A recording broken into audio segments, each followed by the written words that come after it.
Magandang araw sa inyong lahat. Maligayang pagdating sa aking kwento ngayon. Abangan ang mga kakaibang pangyayari na magpapakilabot sa inyo. Kwento at karanasan ito ng aking ama, ni Papi Marcelino. Mula ibad to binapaan hanggang sa magkapangyala. Nangyari ito sa isang probinsya, sa may Easter Visayas. Balipaw aking ama ay nag-iisang anak ni Lolo at Lola. Si Lola naman ay maabang namatay sa isang sakit noon. Kaya hindi man nasundan si tatay. Ang aking amang Marcelino at Lolo Roden ay naging magkatuwang sa lahat ng bagay noon. Mula pa pagkabata ay todo kay bitong si Tatay Marcelino para tinuhan si Lolo Roden sa mga pagtapanim at mga gawain makapagdibigay sa kanila ng makakain araw-araw. Hanggang sa isang araw, labmi si Lolo Roden ng isang bata. Ang katoong pangalan niya, Tiburcio. Kilala si Tiburcio sa lugar nila bilang isang ulila. O saan saan ito nakikitulog. Minsan na inuutusan ito ng mga gawain, kapalit ng pagkain. Ang sabi nila ay parang katutubo ata yung mga magulang ni Tiburcio. Tapos ay iniwan na lamang siya basta-basta doon sa lugar nila tatay, tap hindi mabinirikan pa. Ayon kay tatay, kawawa daw talaga itong si Tiburcio dahil kadalasan natutulog lamang ipa sa bangketa. At kapag tuyo naman ng mga irigasyon ay doon ito natutulog sa alan na nakahiga sa baho ng sagi. Ang ginagawa na lamang ng iba ay inuutusan itong magbantay ng magdamadan sa mga kambing o kanabawa. At tapabi nga ang mga hayop na ito na matulog. Kaya naman siguro, dahil sa nadalap si Lolo Rodel ng isa pa ng katuwang at isa pa ng maituturing na anak. Biro lang ni Lolo Rodel ay sabang sawa na raw siya sa mukha ni Tatay Marcelino. Kaya para maiba naman. Noong una, aminada si Tatay Marcelino na isa siya sa mga bumubuli o pinagkakatuwaan si Tiburcio. Nung hindi pa ito inampon ni Lolo Rodel. Pero magmula noon la sa poder nila ito.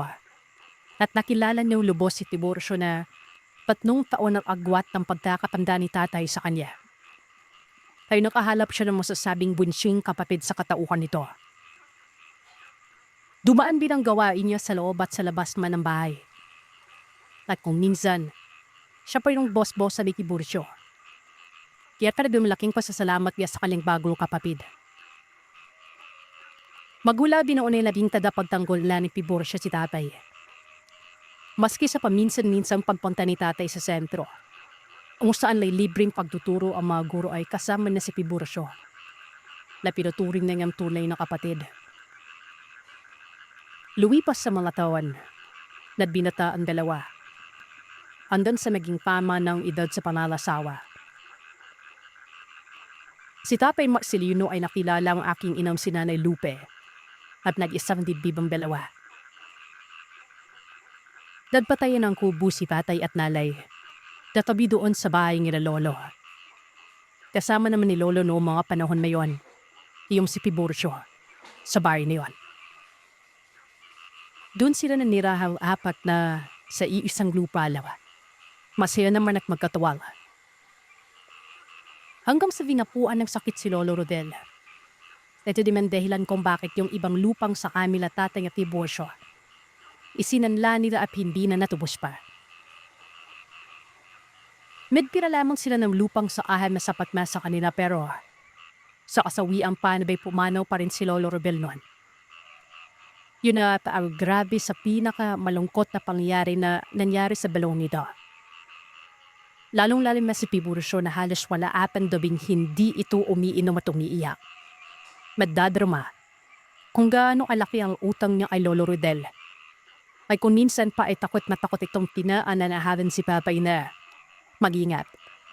Dahil siya na lang ang natitira ng malito sa buhay. Binibiro na namang ito ni Tatay na sa kanya naman may iwan ng ari-arian. Sabay magtatawanan. Rinipas pa mga araw na bahing nasa wala na ang ibang lupa nila. Bukod doon sa napira, kailangan nilang magbanak ng buto at maghanap ng ibang pagkakakitaan. Kung ba minsan-minsan ay magkasama silang magkapatid pero kung hindi pala pwede mabsama sa iisang trabaho, ay madalas iilang araw silang hindi nagkikipar. Sapagkat si Nanay Lupe na lamang ang napipira sa bahay. Ondan sa mapansin na lamang ni Pape Marcelino, mabihira na lamang kung umuli si Tiburcio. Noong na hinahayaan niya na lamang ni paggawa ng baka sa trabaho lang. Tsaka good mood naman ito palagi at madalas pang umatabot ng kung ano-anong pwedeng ulam. Alon sa madalas na rin mapansin ni tatay na kapag aalis ito bago mawala ng ilang araw, ay ayos na ito. Alam mo yung parang palaging bagay yung damit? Tapos nakahawi ng mabuti ang buhok tapos pabaho. Alam niya ang ibig sabihin nun. May pinopormahan si Tiburcio pero hinayaan niya nang at hinintay niya na magkwento ang kapatid na ito. At ito na wala. Isang araw, noong nagkaroon ng oras ang dalawa at magpwesto ng mesa inuman sa gitna ng bahay nila. Naikwenta ni Tiburcio na meron na daw siyang napupuswang babae nun. Nakidar na umano ito ni Tiburcio sa isang piyesta noong nagtataong may pestahan sa lugar saan siya nagtrabaho ng 2 linggo. Hindi umano pada doon ang babaeng pinamalanan niyang Rosita. Bisita namang din sa piyesta pero halos sila na ang magdamag na nag-usap. Hanggang sa makapagpalagayang loob at himini umano ni Tiburcio ang tirahan ni Ka. Hindi nagdalawang isip na sinabi ng dalaga ang kanyang lugar at kung saan siya madalas makita. Pinabiscribe naman ni Pape Marcelino si Rosita. Ibud man din daw talaga. Kutis artistain. At biniro pa ni Pape si Tiburcio na sigurado daw ba siya dyan. Baka pa-assign daw siya. Ang sinagot ni Tiburcio ay kinatawan nilang dalawa. Naku Manol, mukhang tuturuyan naman ako. Tamukha at taugali ko daw kasi yung tatay niya. Yun daw yung gusto niya. Sinugot naman ni Panitatay Naula. Naku, di mana sa nanay yung Rosita. Kamukha siguro ng nanay yun lah. Mesya namang sinagot ni Tiburcio Naula. Ay, nako Manol. Di tayo magkadugo Manol, magkamukha tayo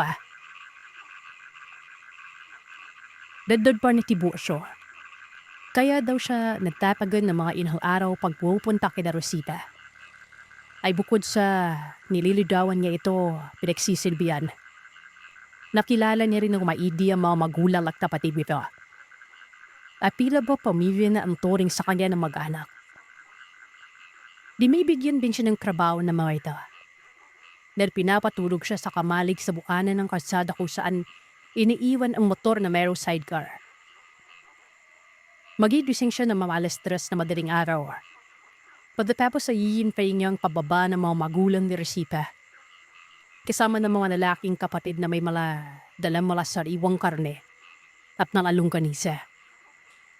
At kasamang isang kapatid ni Rosita ay babaribayin umano nila ng 1 oras mahigit. Papunta sa isang liblib na baryo. Iba't ibang baryo yun. Pero kung minsan ay paulit-ulit silang buwabalik.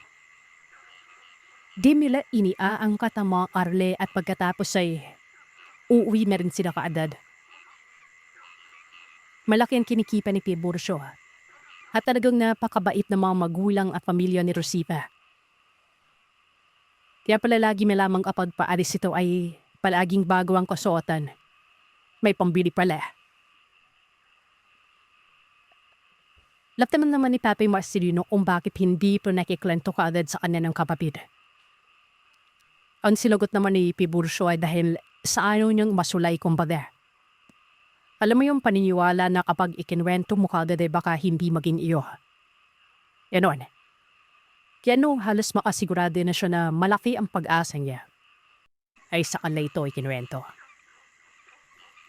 Dodod pa niya. Baka daw kapag nakatuluyan niya si Rosita, ay baka doon na rin siya manirahan. Siyempre natuwa naman si Pape Marcelino. Nagpatuloy ang tatay nila at masayang kwentuhan ng gabing yon. Hanggang sa isang gabi, medisin si Papay Marcelino at Nanay Lupe. Ang ine-expect nila ay wala si Tiburcio noon sa bahay niya. Pero bigla na lamang silang nagising sa alulungan ng mga aso at biglang pagkalabog ng bahay ni Tiburcio. Dali-dali namang kinuha ni tatay ang kanyang machete. Nakakita na ba kayo ng malapad na itak na pinagpuputol ng tubo? Yun po yung machete. Sinabihan niya si Nanay Lupe na manatili sa loob pero hawakan ang karit at pamalo. Matapang din naman si Nanay Lupe noong daman.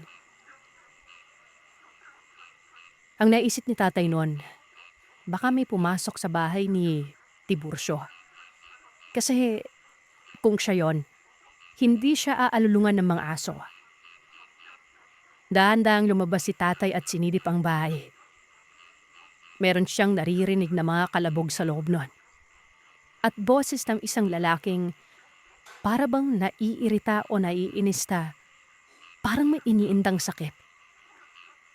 Bukod pa dito ay may pag-ubo ding naririnig si tatay. Makalipas pang ilang minuto, narinig niya ang mahina pero buong boses ng isang lalaking nagdadasal sa loob. Boses ito ni Tiburcio. Tiburcio, ikaw ba yan? Anong nangyayari sa'yo? Manong, oo ako to Manong. Kakauwi ko lang. Anong problema, Tiburcio? Wala Manong. Gusto ko lang sana munang mapag-isa.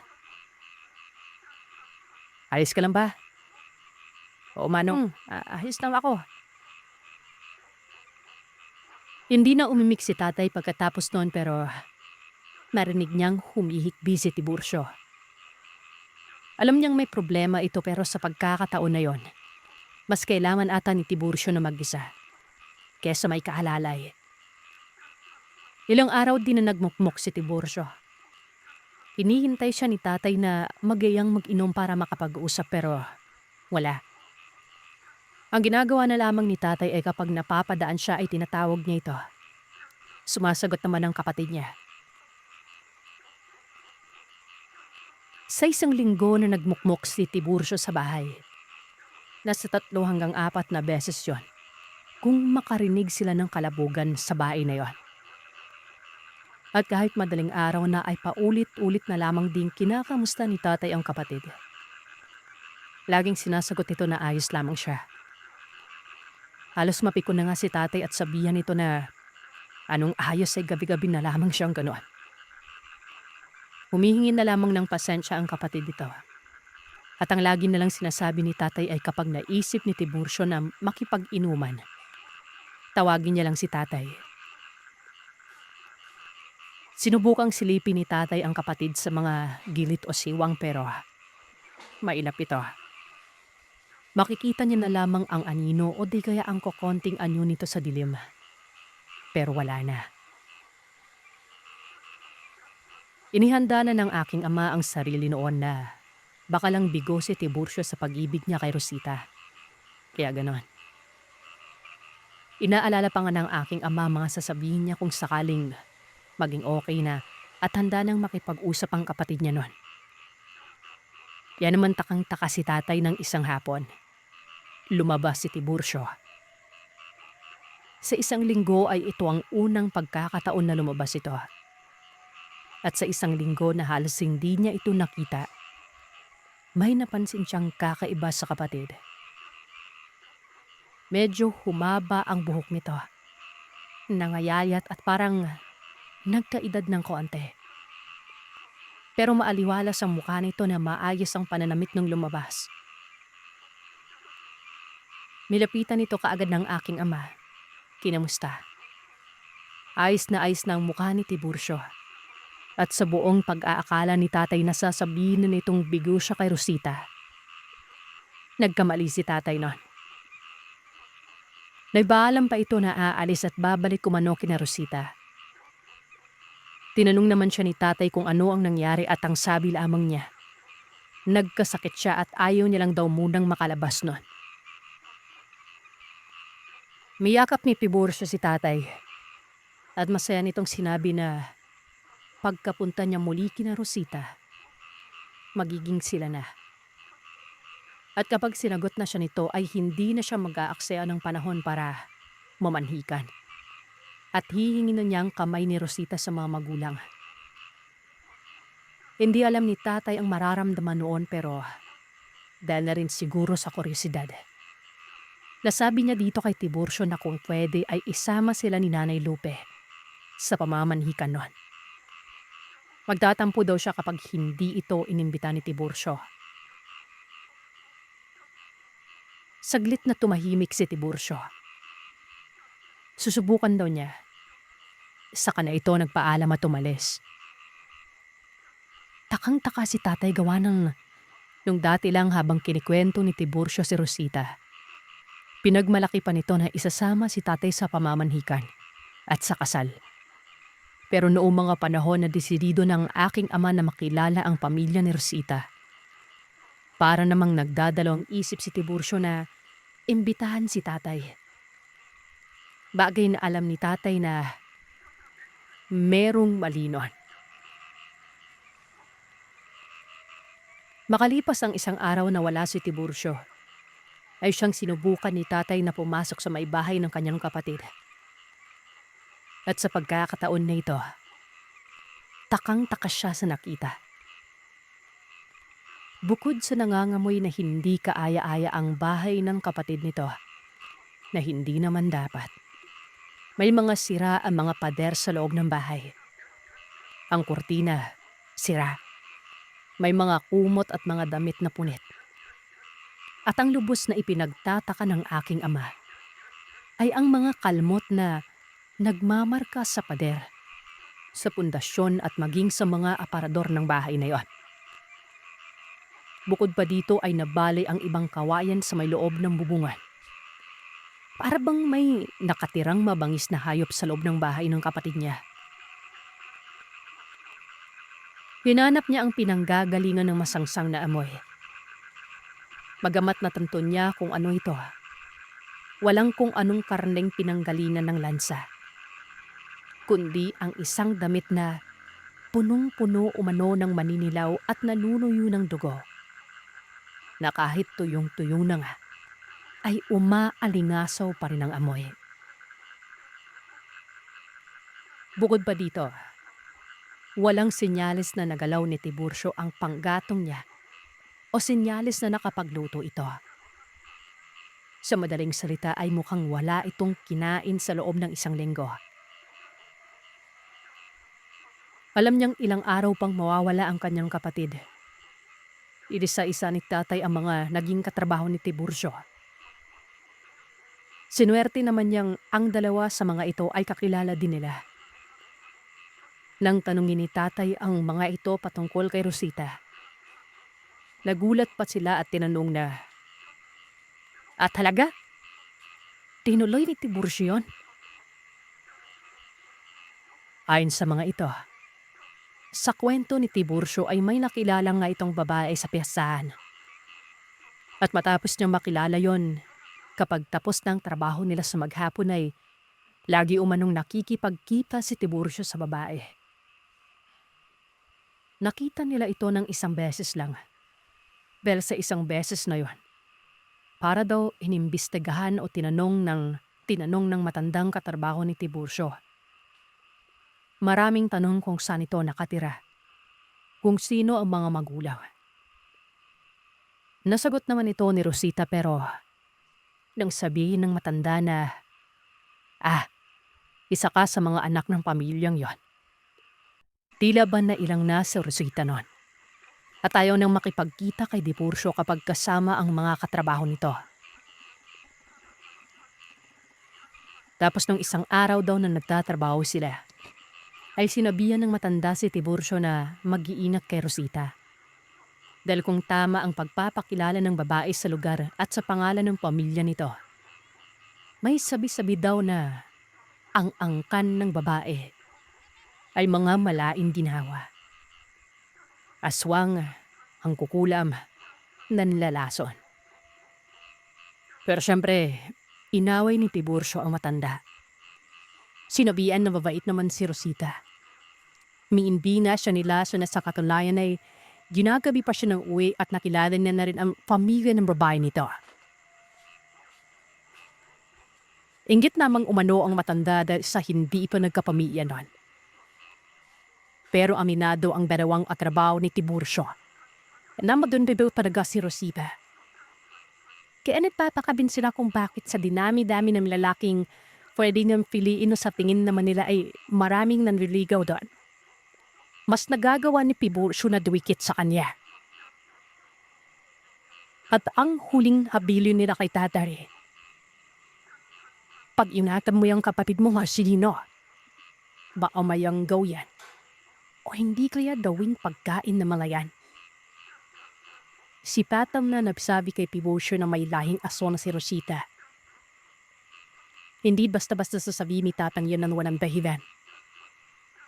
Yung tatay na yon, yung mga kapatid at malamaguyam nun, maalam sa panggagamot. Kaya alas kabisado din nila ang kung sino ang may lahing aswang dito sa atin. Kahit na magpakarayo ang mga bayan at barangay. Payulam naman yung Marcelino. Dahil dito ay nagkaroon ng kurisibad si Tatay. Gusto niyang alamin kung totoo la ito. At kung totoo man, ay kailangan niyang mailayo si Tiburcio sa kanila at kung maliman na mga kwento tungkol sa babae niyan. Hindi mas maigi. Makakapamuhay ng normal si Tiburcio na may basbas pa niya at may magandang asawa. Pero paano? Paano niya mahanap at mapapatunayan yan? Ang mga katanungan sa isip ni Tatay, nasagot. Nang makalipas ang ilang araw ay uuwi si Tiburcio. Dala-dala ang balita na sinapot na siya ni Rosita. At sa loob ng isang buwan, mamamanhikan sila. Nagpaalam na rin siya sa mga magulang at pamilya ni Rosita. Nakasama si Tatay sa pamamanhikan. Pero maliban sa aking ama, wala nang iba pang dapat isama si Tiburcio sa pamamanhikan na yan. Kahit pa ang aking ina, na si Lupe. Pwede niyo po akong tawaging Larry. Palayaw ko na galing sa pangalang Hilario. Laking syudad ako. Ni minsan ay hindi ako nakaapok sa probinsya ng mga magulang ko. Gawa ng noong mga panahong ipinanganak ako at lumaki ay wala na rin ang mga lolo at lola ko noon. At wala na rin kaming babalikang mga ari-arian doon sa probinsya na yon. Basta maraming rason at saka isa pa, malayo sa Luzon ng lugar. Maababang istorya yun na hindi naman na konektado sa kwentong ibabahagi ko sa inyo. Pero gayon pa man, hitik na hitik ako sa mga kwentong ibinabahagi sa akin ng mga magulang ko. Kung ano yung buhay sa probinsya, ano ang mga pinagkakakitaan doon at syempre, hindi mawawala ang mga karanasan patungkol sa mga kababalaghan. Bali itong mga kwentong ibabahagi ko ay mga karanasan ng aking ama na si Ping at ang aking yumaong lolo na si Mac. Sari-saring kwento po ito patungkol sa mga aswa. Maaring hindi konektado sa isa't isa pero kasi dati umano sabi ni Tatay, marami yung mga angkan ng mga aswang noon. Kada barangay o baryo ata ay may mga bantog na aswang. Tapos sa mga trabaho pa noon, ay yung tipong hindi nalalagi ang mga kalalakian sa bahay nila. Either sa ibang baryo sila, sa sakahan, sa dagat, sa gubat. Basta may pera at produkto. Go na go.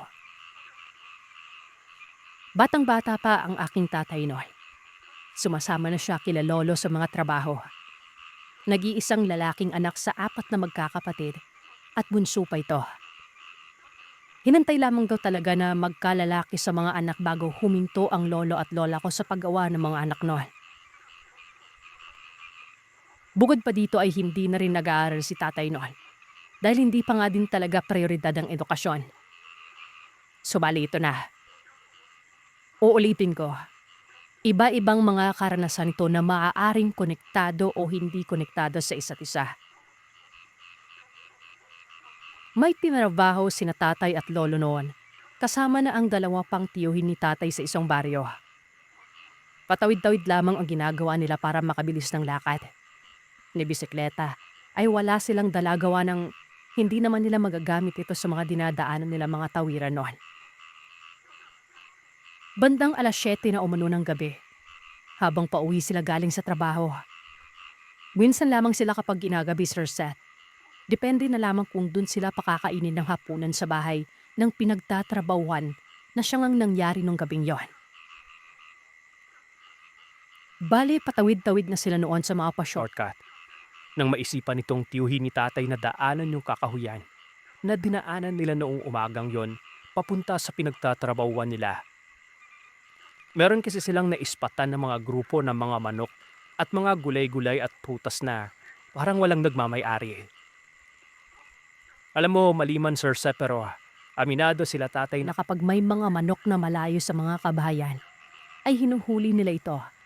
Basta hindi inahin o walang mga sisiw. May mga pagkakataon din na kasi na kapag nakakaspat sila ng oportunidad na ganito, ay nangangaso din talaga sila sa mga gubat. Subali ayon. Pagkarating nila doon sa parte ng kakahuyan, nanguha na sila ng mga bunga ng saging, papaya, kamote, na kaya naman nilang dapat iuwi. Samantalang itong isang tiyuhin niya, ang hinahanap nito ay mga puta o tunog ng manok. Kasi gustong gusto daw nitong magtinola noon. Tapos native na manok pa, diba? Habang naghahanap, di magkakahiwalay sila noon kanya-kanyang kuha ng may uuwi.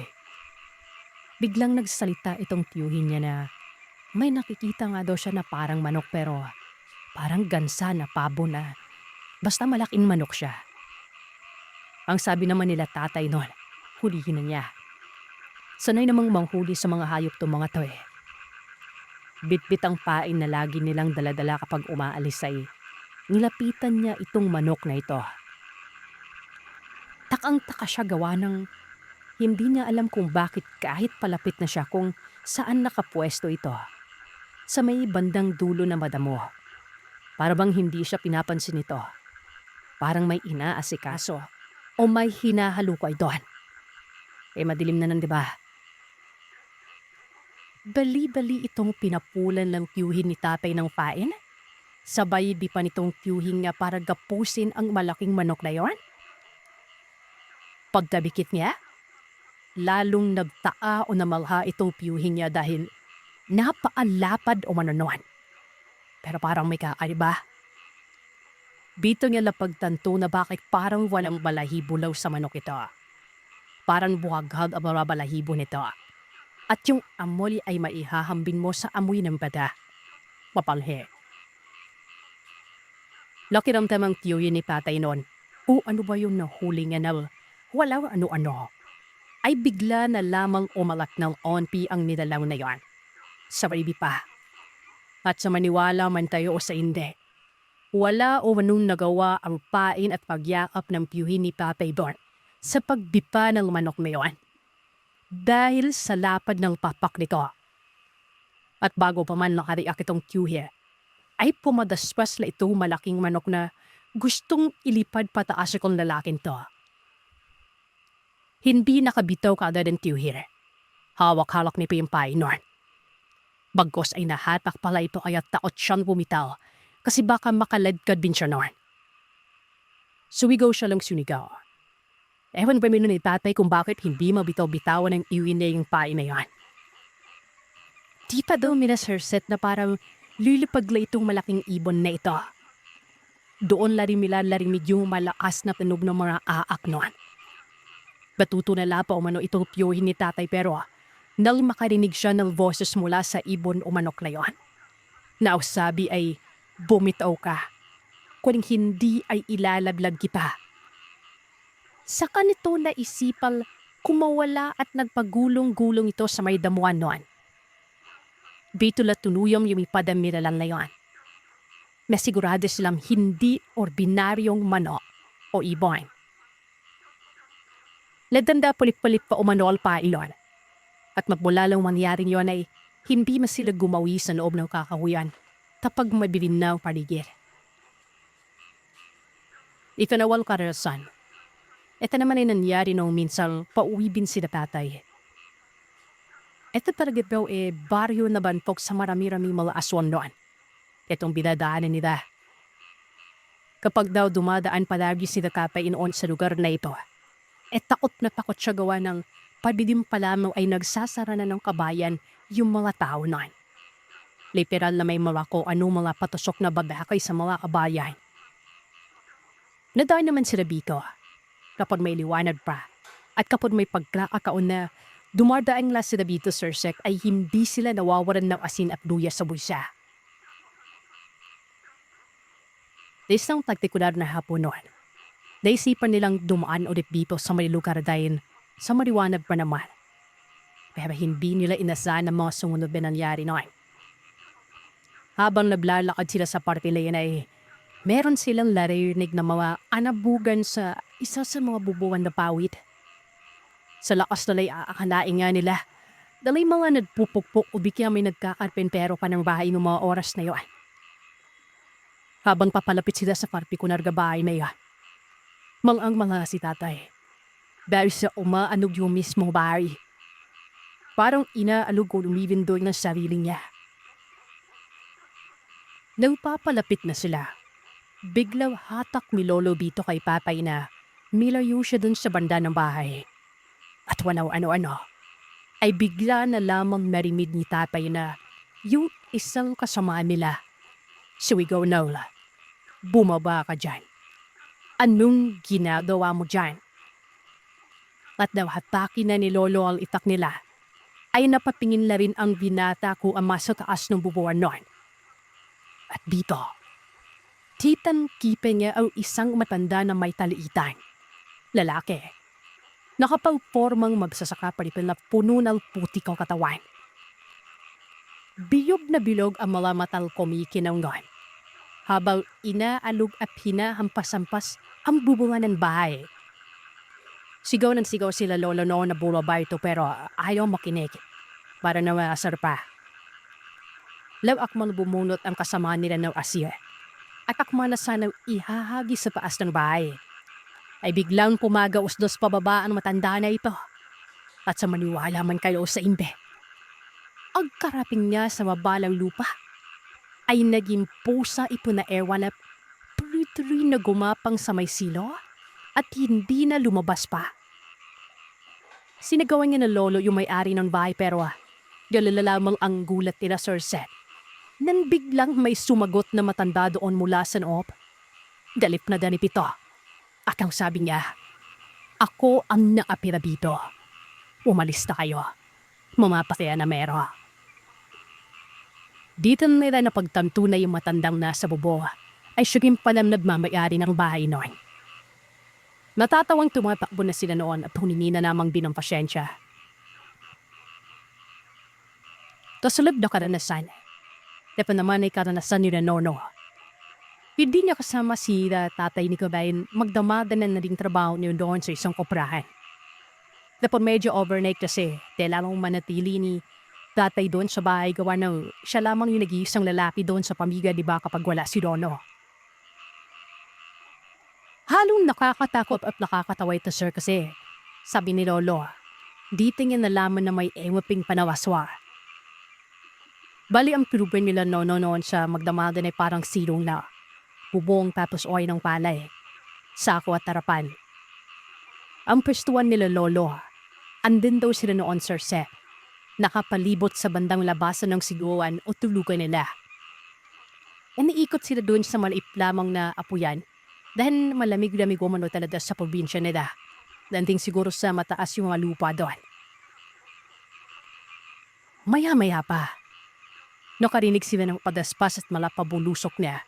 Parang may nag-aaway sa malakapuno. Doon sila kumuha ng mga dadumiting kawayan. Bawid na gagamitin sa paggawa. At sa madaling salita ay kailangan magparoon at parito ng mga kasama nila tatay para magbuhat ng mga gamit na yun. Noong una, Okay naman ang paroon at parito nila at pagtuloy ang pagputon at pagsasanansan nila tatay ng mga gagawin na. Hanggang sa makatapos lamang ng kainan, napansin nila na biglang hindi na nakabalik yung mga ito.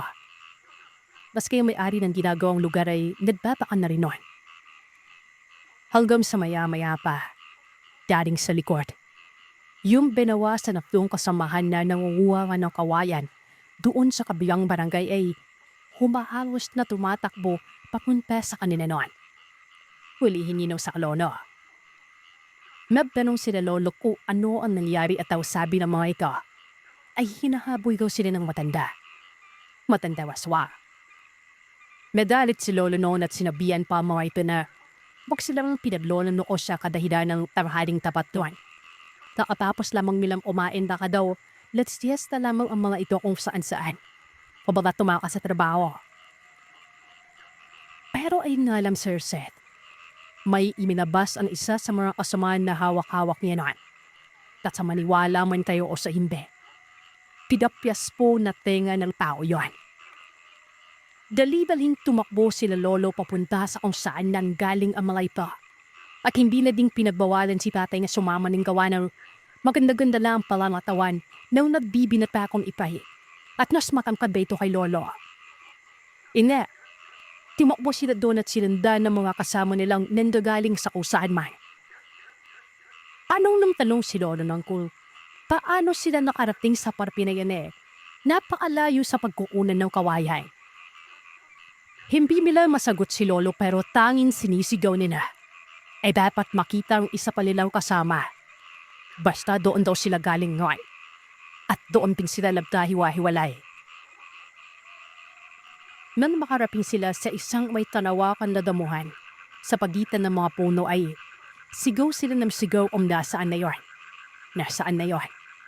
At nang tanungin ni lolo kung ano ang pinutuoy nila. Ayan niya.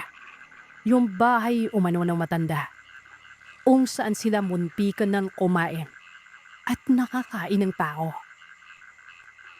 Nagdasagutan pa sila noon, sir, ko pinadlona ko nga ba sila pero pinadbiiwan pala din nila na totoo at nginagayway pa ulit yung tapyas ng pengang yon. Hinanap nila ang isa nilang kasama na nahiwalay. Nakalim nila na huli na ito ng matanda niyon. 1 oras, 2 oras. At nang umabot ng 3 oras, mabuti na lamang at nakita nila ito. Alam niyo kung saan. Doon siya nagmumukbok at nanginginig na nakatago sa palpang ng ilog. Kung saan nasa paas lamang ito ang mga nakapulupot na mga makabuhay.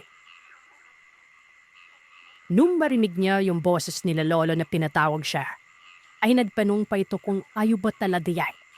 At kung akap-akap niyang maabuhay ay binating niya pa kina lolo noon. At ang malaman ay pa na sila lonong mayon. Kumpirmado, saka ito na patakbo at pakot na takot palapit sa kanila. Tapos sabi niya, yung matanda o mano ay lumulutang ladaw at gumagapang sa gilid ng pampaw.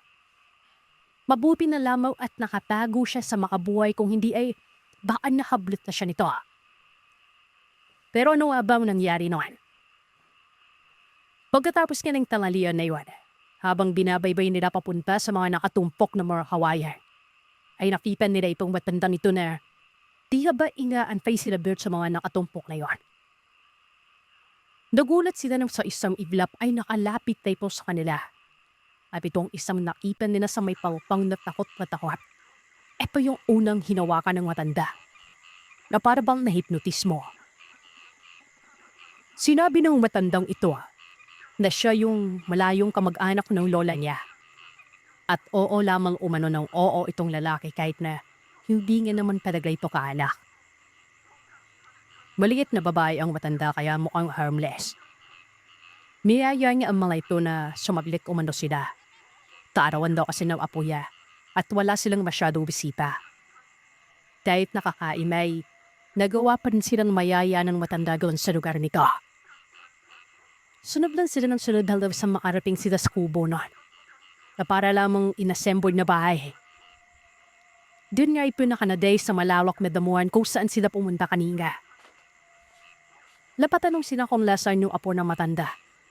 Ang sabi lamang nito ay umalis daw sa Viet at hinapid ang mga bisita sa may kalsada. Ewan ka sir, wala namang kalamansi o asin na ginamit itong mga to. O talagang hindi lamang sapat yung orasyon o sabulag ng matandang aswang. Dahil nailipat umano ng isa sa kanila ang lutong ulam na sa tingin nila ay adobo papunta sa plato nito at himay-himayin gamit ang palad niya. Dawanan nakabawian na niyang magtamay at ihalo pala diyang ulam sa kanin nito. Nakaramdam siya ng kung ano malambot doon sa mga karne. Nung una, akala niya taba lamang yon. Pero nung pisili-pisilin niya at hindi ipinapisa at pinaktak niya ito para humiwalay sa ibang nakabikip na karne. Doon na niya nakita yung tapyas na penga. Para bang hindi ito nasama sa naluto. Parang nahalo lang. Hindi sana siya iimik kaagad pero lakitan na ito ng isa kanilang kasama. At sumigaw ito na siyang naging dahilan para lumingon sa kanilang matanda. At nang makita nito ang penga, ang ngipin ng matandaw to ay napanipan ng ismid. At nagulat na lamang sila na pagkalapit nito sa kanila. Yung maliit na matanda ay bigla na lamang naging isang malaking babae noon. Magkapakan pa sila noon. At yung isa ay tumalon sa may bintana at lagkan niya kanya na sila ng takbo. Napakabilis umano na sumabay sa kanila ng pagtakbo ang matanda. Asing katawa-tawa pa ito na hindi napapaglat. At nang pumagit na ito sa pagitan ng lalaking nakita sa may palpang at sa danawa pa, ay doon na sila nagtahiwalay ng baan. At ang hinabol nga ng matandang nito ay walang iba kundi ang nag-iisang lalaking pumahiwanay noon. Kahit sa ano-mano, hinabol pa na siya. Hanggang sa makakita siya ng mga grupo ng mga baging ng makabuhay sa gilid ng palpang. Doon siya pumaroon at kitang-kita niya kung paano siyang sinasabayan at pilit hinahablop ng matanda. Habang ang matanda na ito ay tumatakbo sa pinakapagilid o padaos-dos na parte ng bangin na pababa sa pangpang na parabang wala lamang sa kanya. Parang nakalutaw yun. At daw makaraping itong lalaki sa may popong na makabuhay, ay halos ibato niya ang sarili niya blood. At ipulupot. Hanggang sa yung iba ay sumama sa kanyang nagpagulong pababa sa palpa na ipinagpasalamat niyang ayos tawan siya. Din na rin umano biglang nawala matandang yon. Yun di talaga may pingbihan nila lolo at tatay at nangyari noon. Pero given na yon, marami lang talagang aswang sa lugar.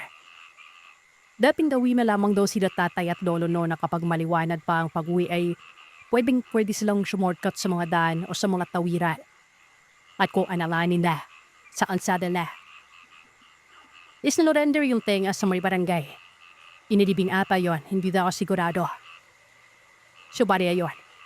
Yan po yung mga karanasang ginapatay doon sa lugar nila sa probinsya. Palamak talagang aswangan umunag doon. Dahil pang mas maraming may karanasan kesa sa kanya pero hindi pa nga maana na mga detalye. At kung sakali may maibahagi ulit ako sa inyo, ipapadana ko po ito. Ako po si Lorian. Bali ang kwentong ibabahagi ko sa inyo ay mismo karanasan ni tatay at ng tito ko. Natawagin na lamang nating Ernie. Si Pipo Arming ay pinsang buo ni nanay. Siya yung pinakamanapit kay tatay gawa ng magtabikip lamang din kami ng bahay noon. Maldon na view do si Pipo Arming dahil sa aksidenteng nangyari sa asawa niya. Ito ang naging dahilan kung bakit wala siyang anak. Palainom din ito kapag inaabot ng kanungkutan. Si tatay panadiyan ko sa bahay nito sa inubay. Bale, optional na lang kapag may mga sakila na pa siyang may iimbita. Pero bakit hindi na nakapag-asawa ito si Pipo kahit na bata-bata pang edad noon? Malalaman niyo rin sa kwento nito. Nagkaroon noon ng problema sa lupa din sa pinaiikutan ng bahay namin. Basta, nawalan ng karapatan ang mga nakakila doon. So 10 residente, 5 o 6 ang kailangang umalis. Kabilang na kami at si Pipo Herne. Noong mga araw bago umalis, paikot-ikot sila Pipo at tatay para makahanap ng lupa na pwedeng tapipili ka ng bahay. Dahil sa pinaluma naman sila ng papitan na Makahanap ng yupang pwedeng pagkukunan ng rights. At saka, inofera naman sila ng may-ari ng yupang kaalisan nila para sa lilipatan. Kinuha naman nila yon. Rome, kasama ng People Ernie, at dalawa pang pamilya na umalis ay nakalipat sa isa noong hindi pa mapatawag na residential area. May mga bahay-bahay na malapit pa rin sa lugar na yon. At ang nalipatan naming bahay ay yung mismo kaduluduluan na bahagi. Sa una pa nang, hindi na kaya ahel yung paligid na doon. Bagamat bakante para bang paay yung mga lupa, pahirap magbulkan, mahirap ding magtanim no ko ano na gawin. Tapos, napapaligiran ang buong lote ng mga kawayanan na akala mo may mga nanggusan kung saan ang papunta. Nagtunuan ng 4 na pamilya para patayuan ng kanya-kanyang kubo ang lugar na ito. Wablis na naman, gawa ng yan ibang mga pader sa luma namin bahay ay inassemble ulit doon. Tandang-tanda ko pa noon na sakay kami ng mga traktor na yunagyan ng parang paneso sa may likod. At yun nga, bago buhay. Unti-unti naman kami nakapag-adjust doon. Yung lupa na hindi mataniman eh, hinalukan nila tatay para tabunan ng mga matatabang lupa. At yun nga, laging maayos kaming naniraan sa lugar. Makalipas ang ilang buwan, nagkaroon ng mga alagang kambing si Tito Nestor. Di ko na sure na simula ang lahat. Isang araw umano, nilawig ni Tito Nestor ang mga kambing niya. At dahil sa maliban sa lupang inayos ni tatay para paniman eh, wala nang maayos na lupa sa paligid. Nakaraping siya sa bandang likod na bahagi ng kawayanan na ito, yung pinakadulo. May mga matatapang pwedeng kainan ang mga kambing gawin. Sa pagtambay nga doon, naisipan din umano ni Pito na magputol ng kapiraso ng kawayan para sa mga dagdag haligi ng bahay at mga away na pwedeng panggato. Nang wala ano-ano, merong dumaang 3 kababaihan. Napakaganda ng mga ito. Hindi mo po masisisi si People at kung sino mang mga nadaki sa lugar namin, sir, kasi para doon sa inip ng probinsya. Minsan ta lamang makakipa ng mga mapuputi at nakikinis na bilak. Maliban na ng tanada ko alta o may kaya ang babae na yun. Subali rin nga. Nagulat si Pipo nang makipa ang mga ito na naglalakad mga ilang metro lamang ang layo mula sa buanan ng kawayanan papunta sa pinipirahan namin. Bukod sa napila na siya sa danda ng mga ito, ay napag-an naman niya na meron parang daanan doon na sa diyang winanda mo. Malip lamang ito na paril na para na ubang makapagturo ng diretsyon papunta kung saan. Inalis naman ni People suot-suot na sa nakwat. Pinigil ang paggawa at bumati siya ng yuko at ngipi sa mga kababarihan na ito. Ang mga kababaihan naman na merong kalada ng basket sa ulo na may mga dawan-dawan ng saging. Niya may pibin kay Tipo noon. Tapos tuloy-tuloy na napilakat. Siminda ni People ang tingin ng trili ng malaito at merong tagusan sa kabilang parte pa ng mga alayan. Sa isip-isip niya, ibig bang sabihin noon, meron pang mga pamayanan sa kabila. Like kwento ito ni People kay tatay. Yung mga nakapira naman ko na kanapik nila na naging kilala na rin nila ay parang mukha namang wanaw takis sa kung sino o mga nakatira sa kabila. Sabi nila, pabago-bago naman kasi ang mga komunidad ng lugar at pabago-bago ng mga tao. Kaya sanay na sila sa iba't ibang mukha.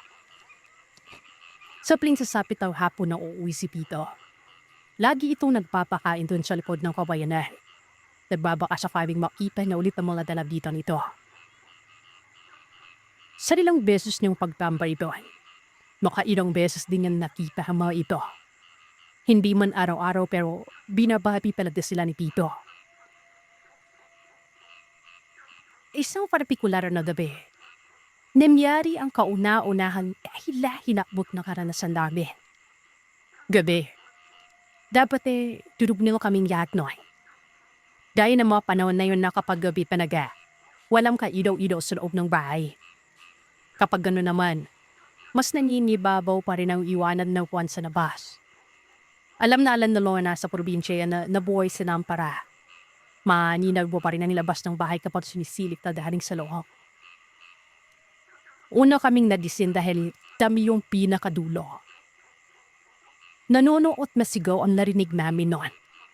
As in yung sigaw parang mapapapid na yung galamunan. Boses ng lalaki. Doon na rin nagsimulang natahula na tumalulong ang mga aso sa sigaw na yon. Kabilang na ang aso namin, na siyang sa tingin ko ay pasimono sa mga kahol. Nakinig pa kami. Para kaming lasasimihan nun, Sir Seth. Umiiyak. Nagmamakaawa at nadi-echo yung pulog na yun. Sabani ko. Sabani ko po. Ganon ang sinisigaw. Humihingi ng tuno. Narimig ko sila nanay at tatay nga nagpupuluran. Kung ano ba yun? Makikiramdam lang daw muna sila. At hanggat wala silang nararamdamang lumalabas, hindi daw kami dapat mubawan. Sablit na umupo si tatay noon para abuting sa kabinahigaan namin ng desera kung sakaling kailangang sindihan. Tapos dahan-dahan ng ginapang amnakasetbit na ipak sa gilid ng pintuan na tabilang ng hagdan pababa ng kusina namin. Rinig namin ng mga kapbuan ng mga aso noon. Iisang direksyon daw. Papunta sa bandang kawayanan. May kinakahulan. Hanggang sa unti-unting nawala ang budahaw. Maya-maya pa, larimig namin ulit na nabsibalikan na yung mga aso sa barin ng kani-kanilang mga amo. Pero may pagkakataon na humihingal at umaani pa rin ang mga ito. Sumunod na araw, naging usap-usapan ito. Larimig ng anapit naming bahay pero yung bandang nasa unahan na malayo sa kabayanan ay hindi na umano masyadong narinig ang mga sigaw. Pero yung mga ahulan ng aso, syempre, narihig nila. Dari nang sabi nila, kung sino-sino naman na talaga ang dumadaan doon. Pero dahil ang mga nakatirang malapit sa amin wala namang pakaibin sa lugar. Hindi sila doon manalagi. Pero kagaya ng tipo ay nandun din sila na lang ngahoy paminsan-pinsan kaya lapapansin din na lang may mga dumadaan doon. Dahil sa pag-aaka ng mga nasin lang yun, o yung mga nakainom na nag-iinay at naghahanap ng away, hinayaan na namang ng iba. Maliban na lamang ay tito, tatay, at yung iba dun na kananapihan. Pinag-usapan nila na pagkatapos ng mga trabaho ay pupunta dun sa likod ng kawayanan. Pasada das 4, aming silang nagpunta doon. Noong hapon na yan ay hindi mo na pinakain ni Tito dun sa parte ang mga kambing. May berad na si tatay noon na yanto. Si Pito, nakagawian na karit ang dala. Yung sa iba, hindi na nila maalala. Unang pinahak nila ang lupa lang bahagi na nakaabot naman sila sa dulo. Ang dulo ay labusan umano sa bakanting dope. Hindi alam nila Pito at tatay noon kung patungo o saan kasi malawak yung lupa tapos yung kabilang dulo ay mga puno-puno din at mga gubak tapos mga bundok na. Patay din ang yupa at tamunon. Makitigas na lupa ang meron doon na kagaya ng lupain na kinatatayuan ng bahay namin. Dahil sa mukhang wala naman silang mapapala dun sa lugar ay bumalik sila at tinahak ang kabilang parte. Ito yung parte kung saan nakikita palagi ni Tito ang direksyon na pinupuntahan ng mga babaeng yon. At dito na magsisimula ang bagay na hindi nila makakalimutan. Habang tinatahak nila ang lugar, doon na nila napapansin na habang palayo ng palayo sila sa kung saan sila nanggagaling, ay pakapal ng pakapal ang mga puno. Hindi maintindihan nila tatay pero sa pagkakataon na yon, ay iba na ang pakiramdam nila. Parang hindi na sila makagalaw ng maayos dahil sa mga punong ito. Isama mo pa yung may mga ligaw na halaman na nakapaligid sa kanila. Tapos, ang dapat na maliwanag pa rin na oras ay bigla na lamang naging madilim. Dahil nga tinatakpan ng mga dahon at puno yung taas. Sinubukang tumingala ni tatay pero niliwanag sa langit. Gatuldok na lamang ang matatanaw nila. Sa pagkakataon na ito, 3 sa mga kasama nila Bago pa man tuluyang makapasok sa liblib na parte, umuwi na. Kumbaga umatras sa mga yon. Sinubukan pa nilang pigilan ito gawa ng sila tatay, yung plano talaga nila. Ilang metro pa ang lalakarin para lang makasigurado. Galing sa bandang unahan paliko na naman yun ang trail. Kumbaga gusto lang nilang makita ang kung anong meron doon sa palikuan na yon. Mabilis naman silang nakarating doon sa palikuran. Pero 3 na lamang sila noon. Kung tutuusin, malapit lang yon. Ilang segundo lang nang magpaalam ang mga kasama nila bago nila narating yung parte ng trail doon. Pagkasilip nila sa likuan, siya namang agad nilang paglingon sa mga kasamahan na naunang magpaalam. Paasanay, tawagin ang mga ito sa nakita nila. Pero sa hindi maipaliwanag, wala na ang mga ito doon. Napaka-imposible dahil kahit makalayo sila, dapat ay tanaw pa rin ang mga ito dahil tuwid naman ang trail na yon. Dito na parang hindi mapakali sila tatay. Sa pagkakataon na ito, binalik muna nila ang paningin nila sa palikuan na yon. Sa maniwala man kayo sa hindi, ayon kila Tito, hile-hilera ng mga punit-punit na tela ang nakapaligid at nakasabit sa mga ligaw na halaman. Dun sa palikuan na yon, napakaraming langaw, masangsang amoy, at sa bawat telang nakakalat ay may mantsa. Mantsa na sa tingin nila ay yung pinanggagalingan ng langsa. Hindi na tumuloy sila tatay. Baka mabangis na hayop o masasamang tao ang mga nandun na nasa isip nila. Dahan-dahan silang umatras. Magkakakapit silang umatras noon. At nang makalayo ay binilisan na nila ang paglalakad nila para makauwi. Pero dito, mas naging komplikado ang lahat. Wala silang mahanap na labasan. Wala silang mahanap na dulo ng dinadaanan nila. Sinubukan nilang baliktarin ang dami pero wala. Sinubukan nilang lumiko palabas ng trail pero hindi nila maabot ang pinakagilid dahil bukod sa pumuputik o lumalambot ang lupa. Para silang palubog ng palubog sa nagtataas ang mga ligaw na halaman na ang iba ay makakatipa. Baka kung mapano pa sila, may ahas o malalim na parte o kung may mga alupihan doon. Basta mga ganon. Ang malala pa doon, wala silang alam sa mga ganitong klaseng kababalaghan. Noong mga oras na nangyari sa kanila yon, kami naman nila nanay ay nag-aantay sa pagbabalik nila doon sa may kawayanan. Nakita naming nakalabas ang 3 kasama nila ng walang kapobre-problema. 1 oras, 2 oras, 3 oras ang nakalipas. Mag-alas 8 na noon. Dito na nagsimulang mag-alala si nanay. Dito na siya humingi ng tulong. Nung malaman ito na mga kasama nila tatay na nakauwi na, doon nila nasabi na nakakasigurado silang may mali talaga sa lugar na yon kaya sila bumalik. Kaya naman ang ibang mga kalalakihan ay naghanap na.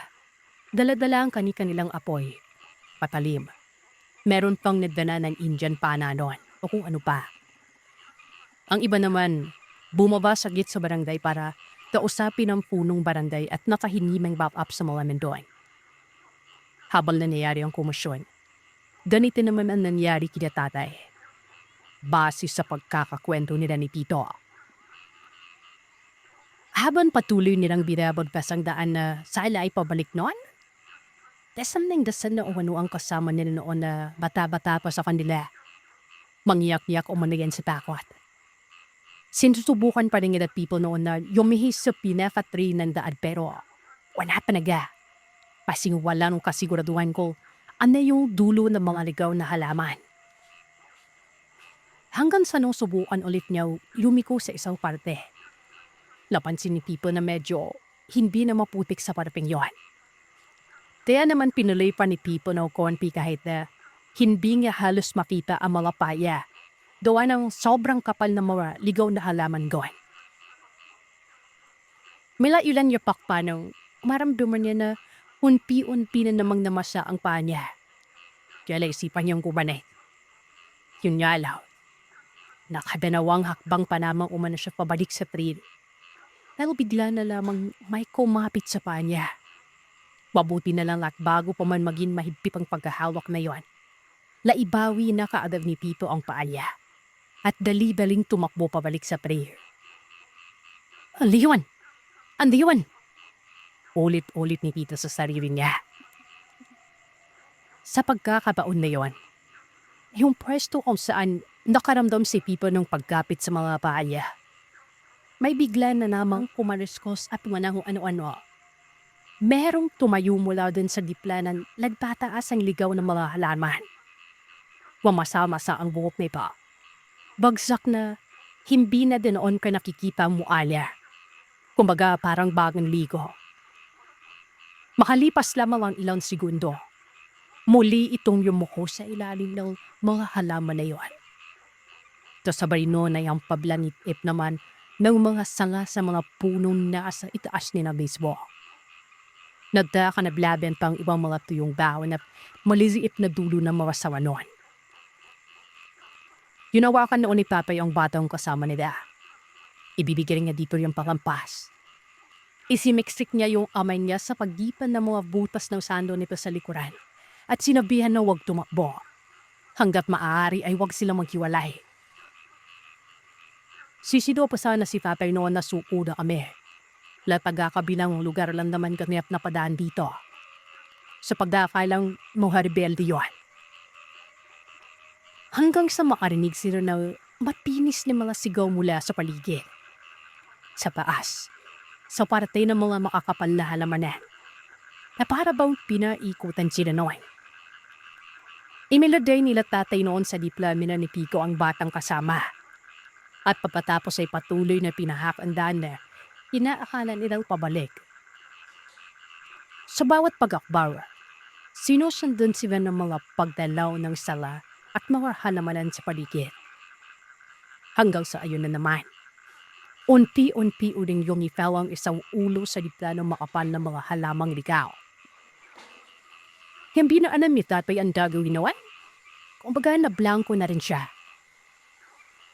Tapos, bigla na lamang nagsalita si Pipo na kailangan umano na nang humalik na konti. Nagtataka naman sila ng patas noon. Ano pinagtataka talaga ni Tatay noon para bang siguradong sigurado si Pipo sa mga sinasabi niya. Ramdam niya ni Tatay kaya sunog lamang siya dito.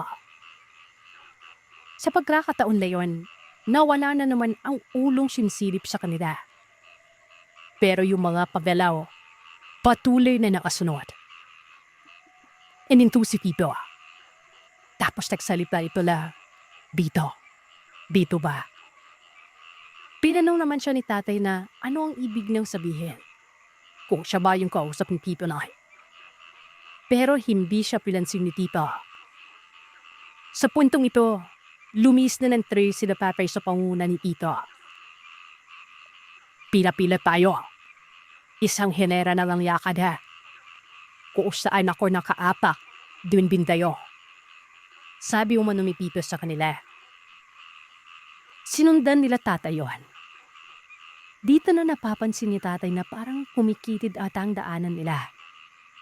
Pero bago pa man yumuko si Tatay, agad na itong sinabihan ni Tito na huwag titingin sa baba para hindi malaglag. Sa pagkakataon na yon, unti-unti nang nararamdaman ni Tatay na nagbabago ang paligid. Parang kumonti ang mga puno, nagkatunog ng kuliglig at lumakas ang hangin. Deme rin niya napagtanto na naliligo na pala siya sa sariling pawis noon. Para bang nakahinga na sila ng maluwag habang paatras sila at palayo sa kung saan mang lugar sila nandoon.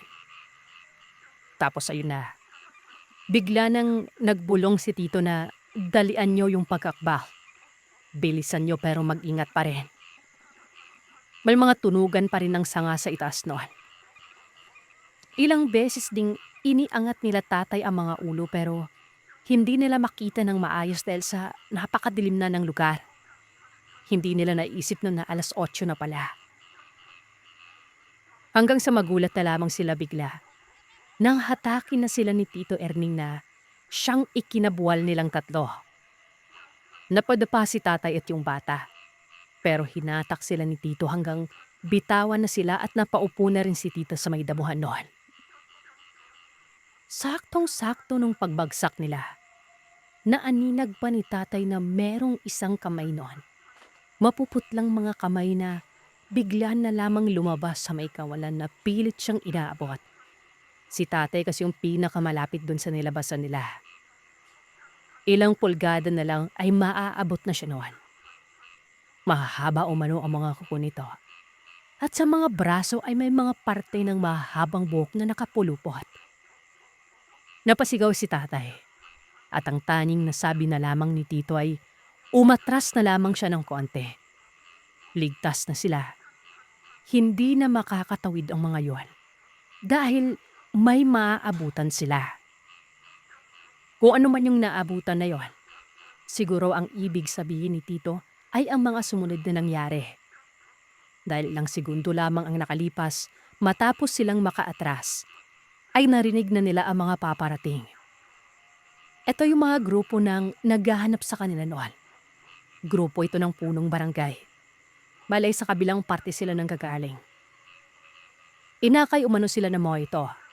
Gumaan ang pakiramdam nila tatay dahil may mga dalang barel ang mga grupo. At maya-maya pa ay nakasalubong na rin nila ang iba pang mga naghahanap noon. Pagdating nila tatay, biglang nagliwanag ang paligid ng lugar namin. As in, pinaikutan talaga ng malaking bonfire ang paligid. At doon nagtipon-tipon yung mga tao. Dito na rin natuklasan ni Tito na yung mga paa niya. Yung mga paa nila tatay at ng isang kasamahan na inaakala nilang putik lamang na naaapakan sa pagkapa sa mga gilid-gilid ng litaw na halaman ay hindi pang karaniwang putik. Sariwang pula pa ang mga ito. Malagkit, malangsang may halong amoy ng pagkabulok. Wala ding sugat sila Tito nun kaya imposibleng sa kani-kanilang mga paa nang gagaling yon. Ayon sa punong barangay, may mga natatanggap na sila mga kaso ng kung anong mga naliligaw o nawawala sa mga gubat. At ang nakapagtataka umano, kahit na anong hanap o ikot nila sa mga liblib na yon, wala silang nakikitang kung anong mali. Bilang lamang ang nakakaligtas at nakakalabas sa kung anumang lugar sila naliligaw. At kagaya nila tatay, iisa lang ang nakikita. Gula-gulanit na mga damit. Puro dugong mga damuhan at hindi kaaya-ayang paligid. Ang isang nakapagtataka lang doon ay yung mga binabanggit na gubat ay hindi karugtong doon sa gubat kung saan pumasok sila tatay. Sa muling paghahalugad nila ng lugar na yon sa likod ng kawayanan ay wala silang nakitang mapunong parte na gaya ng napasukan nila tatay noon. Ang magkabilang dulo kasi ay bakanteng mga lupain. As in wala talaga. Umiwas na lamang sila Tito doon sa likuran na yon pagkatapos. Marahil ay may magtatanong sa inyo kung paano nagawang makalabas nila tatay doon. At kung paano nalaman ni Tito ang palabas na para bang kabisado niyang lugar. Bale, ito din ang kasagutan sa sinabi ko kanina kung bakit hindi na nakapag-asawa si Tito. Magmula kasi nang namatay ang asawa niya. Sa tuwing nalulungkot si Tito, nasi-stress, galit o kung ano nang negatibong nangyayari, nakakarinig siya ng mga bulong. Bulong ng pamilyar na boses. Kaboses umano ng yumao niyang asawa ito. Hindi umano mapaliwanag ni Tito yon. Sinubukan niya nga din umanong magbirhaw sa bayan para makalimot pero ilang beses daw siyang dinalaw ng misis sa panaginip niya. Nung panahong nasa panganib si Tito, narinig niya ulit ang boses na ito. Hindi niya nakikita pero ramdam niyang nasa tabi niya lang. Binibigyan siya ng direksyon kung saan dapat ang hakbang at tayarin hindi pinatingin ni Tito kila tatay ang aapakan nila habang paatras. Ay dahil ayon kay Tito, may mga gutay-gutay na laman sa paligid nila. At bukod pa doon, ay may malalim na hukay na ilang metro lamang ang layo na nakapagitan sa nilalakaran nila noon. At baka kapag nagpanik matapos makita ang kung ano doon ay magtatatakbo at mahulog ang isa sa kanila, di ba? Marahil ay hindi ka panipaniwala ang sinabi ni Tito. Pero kasi, Siya ang rason kung paanong nakaalis sila tatay doon sa party na yon. Aswang man, laban lupa o kung along elemento ang nakasagupa nila. Hindi natin masabi kung konektado din pa ito sa tatlong babaeng nakita ni Tito. Doon sa may likuran ng kawayanan. Itago niyo na lamang ako sa pangalang Leo. Dito ako naninirahan sa Sibutad, sa Zamboanga del Norte. Ang kwentong ibabahagi ko sa inyo, hindi lamang ito isang haka-haka o usap-usapan ng mga taong walang magawa sa buhay. Mismong karanasan ito ng aking malayong kamag-anak. Natawagin na lamang natin sa pangalang Manuel. Taong 1965, nagmaganap ang pangyayaring ito. Alam ko may iilan sa inyo ang hindi maniniwala. Pero hindi ko kayo pinipilit kung sakali mang ayaw niyong paniwalaan. Ang akin lang, may bahagi ko sa channel ni Sir Seth. Ang iilan sa mga pangyayaring naganap sa buhay ko. May dugong halimaw ang pamilya ko. Isa ako sa pangkat ng sinaunang tribo na nagtataglay ng kakaibang lakas at kayang mag-ibang anyo nun.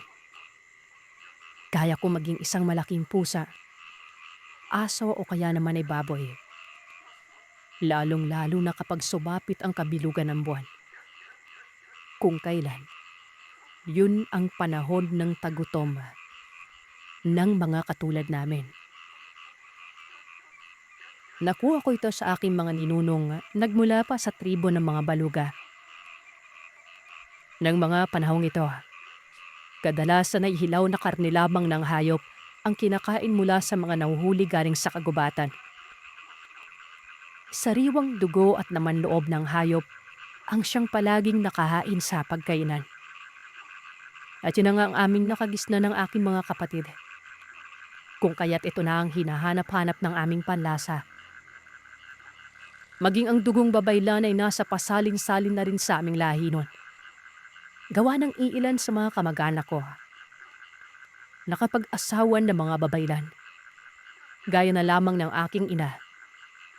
Isa siyang babaylan pero ang aking ama, isang baluga. Dahil nga sa ganong sistema kung kaya't hindi na ding halata sa akin na isa akong baluga dahil may halo na ang amin angkang maitim nga ako pero matangkad at matipuno naman. Hindi rin kulot ang aking mga buhok. Nakapag-aral din ako kahit papano. Dahil ang nais ng aking ina noon ay maiba naman ang landas ng buhay naming magkakapatid. Kaya't pinagsikapan talaga nila ni ama na makapag-aral kaming magkakapatid. Pero ganun pa man, ay hindi maalis ang kasumpa-sumpang gumabalot sa aking pagtatao na nanggaling sa aking mga ninuno. Hanggang sa nakilala ko ang dalagang si Daniela, na sa unang kita ko pa lamang sa kanya nung unang taon ko sa kolehiyo. Humanga na ako kaagad. At sa hindi mawaring dahilan ay para bang may kung anong meron sa dalaga, kung kaya't hindi siya mawala-wala sa isipan ko.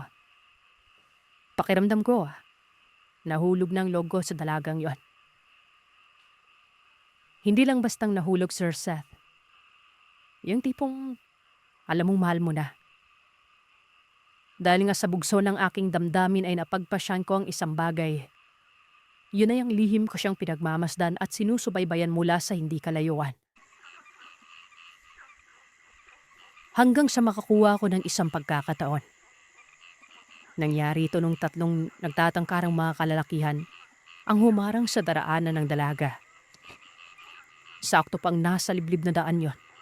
At walang kabahayan kaya't ganun na lamang kayabang kung makangisi ang tatlong lalaking animoy may binabalak na hindi maganda sa dalaga. Kita ko ang pagkatakot sa kanyang muka sa mga kalalakihang nakaharang sa kanya. Kaya hindi na ako nag-aksaya pa ng mga oras na yon. Agad na akong lumapit para maproteksyonan ng babaeng matagal ko ng lihim na sinusubaybayan. Hindi nga ako papatol sa'yo dahil isa kang dakilang hambog, Lando. Kahit sino pa yung dala mo na disipulo. Hinis na sambit ni Daniela sa isa sa mga lalaking nasa kanyang harapan noon. Dinig na dinig ko yan habang papalapit ako sa kanilang kinaroroonan. Ako, Boss Lando. Mukhang wala ka talagang pag-asa sa babaeng to. Kawawa ka naman, boss. Kutya ng isang kasama nito. Nandili mo mukha ng lalaki sa labis na galit. Ba't pambihira kang babae ka? Pasalamat ka at may dadra ka gusto pa sin isang lalaking katulad ko. Tapos ang arte-arte mo pa dyan.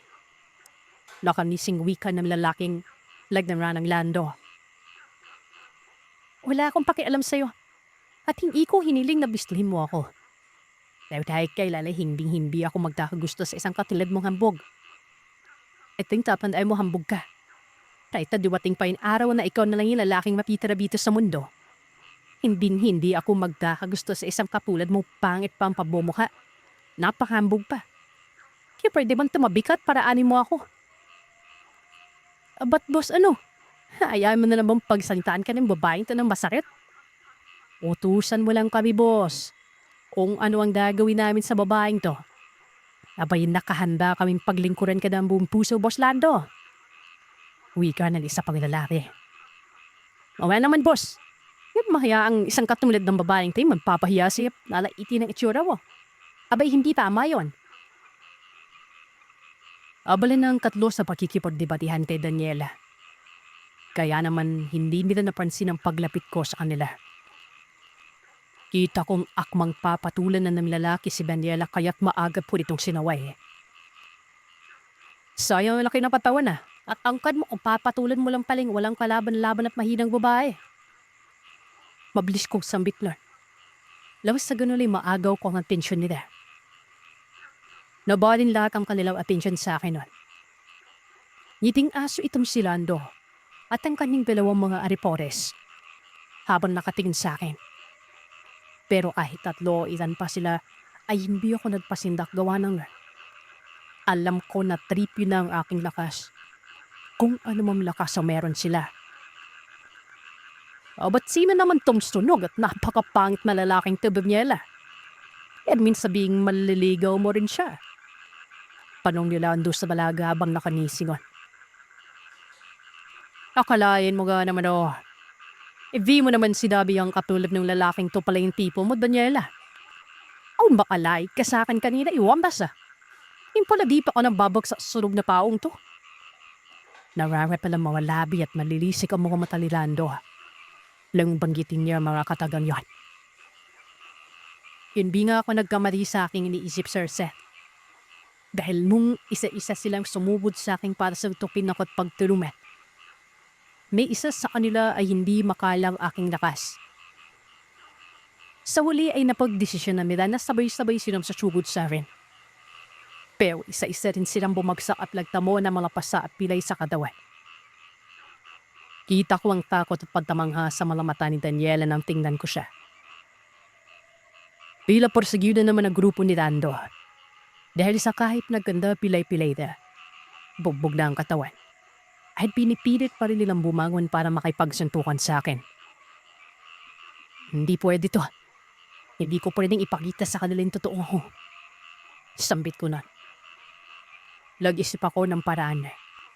At doon niya ay mabilis ko nang nirapipan at hinawakan ng kamay ng dalaga para sana itatakas kami.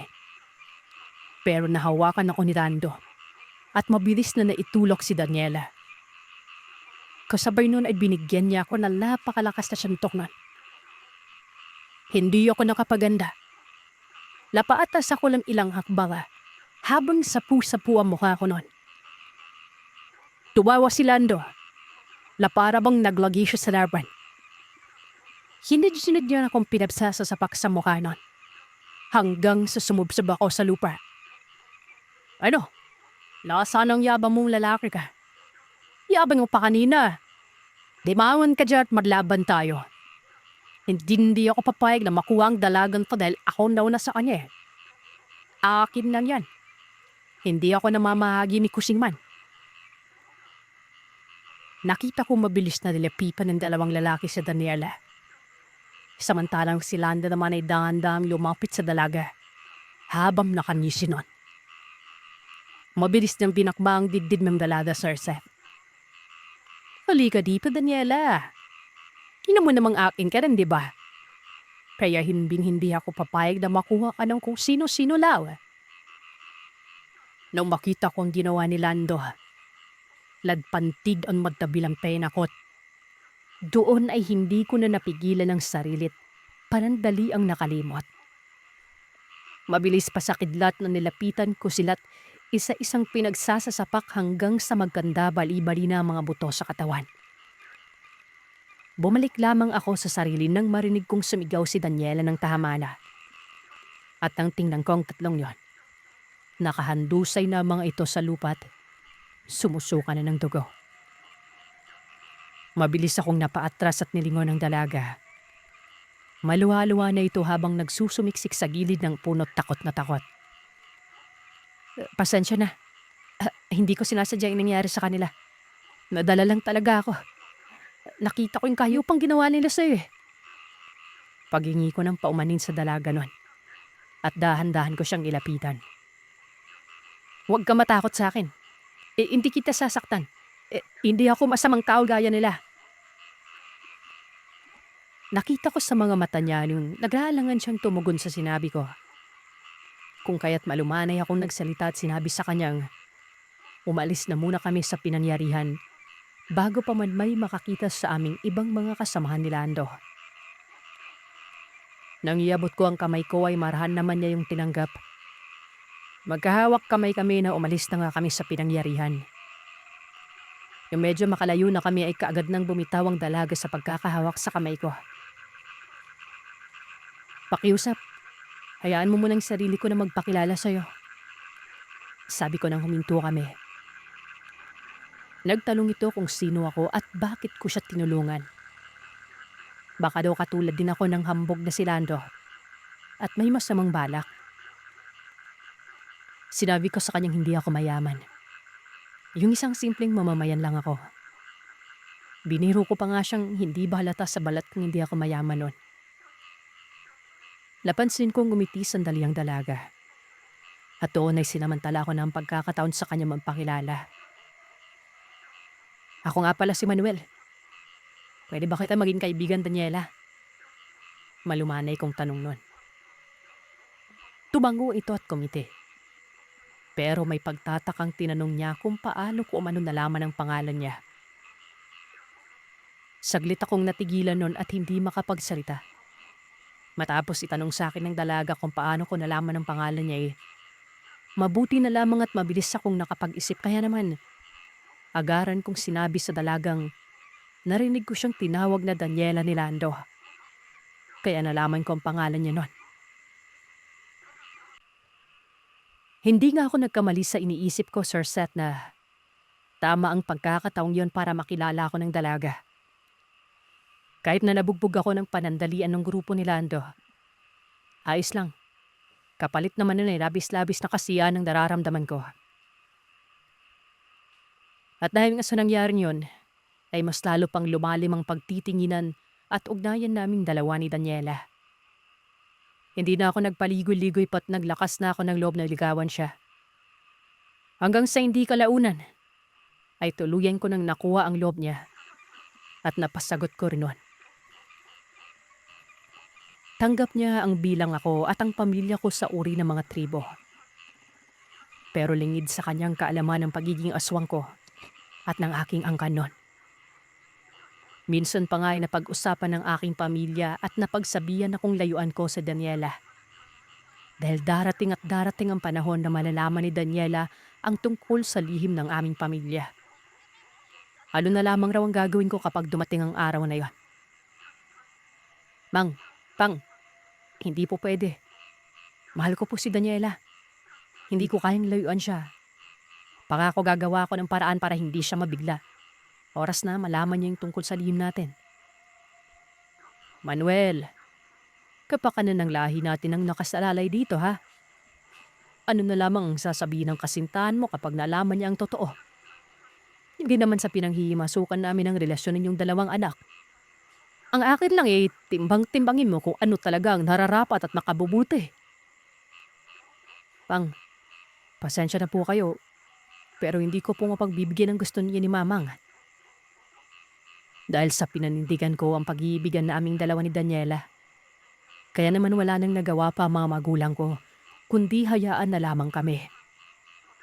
Pero batid tong labag sa kanilang kalooban ang ginawa kong pagsuway sa gusto nila.